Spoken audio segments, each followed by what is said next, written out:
Hello dudes, welcome to Punganurs. నేను royal don మహేష్ని. నేను short films చేస్తూ ఉంటా. మీరు ఈ వీడియో చూస్తున్నారంటే ఆల్మోస్ట్ ప్రీవియస్గా నా షార్ట్ ఫిలిమ్స్కే ఉంటుంది. మన సినిమాలో యాక్షన్ కావాలా? యాక్షన్ ఉంది. వైలెన్స్ కావాలా? అది కూడా ఉంది.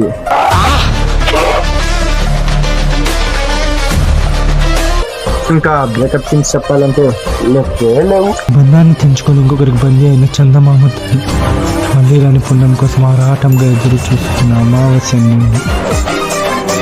ఇక్కడ మిస్ అవుతున్నదంతా కామెడీ. మనలో ఉండే కామెడీ టాలెంట్ మొత్తాన్ని మిక్స్ చేసి మరీ ఈ సినిమా తీసాం. అదే Krishna vs Arjuna brothers. Results check చేసా కదా ఒకటే ఉండేది. అన్ని సినిమాలకి సపోర్ట్ చేసినట్టు ఈ సినిమాకి కూడా సపోర్ట్ చేస్తారని కోరుకుంటూ, ఇంతకు మించి లాగ్ అయితే ఈ ఇన్స్టాగ్రామోడు యూట్యూబోడు ఇద్దరు వైరల్ నాకు వస్తారు. అందుకే ఇంత వార్తలు సమర్థం ఇంకా బాయ్ అన్నట్టు చెప్పడం మర్చిపోయా. లైక్, షేర్, సబ్స్క్రైబ్ చేసి పక్కనున్న గంట కొట్టి పెట్టుకోండి. అప్పుడే మన వీడియోస్ నోటిఫికేషన్ రూపంలో మీ ఫోన్కి వస్తాయి. ఇంకా బాయ్.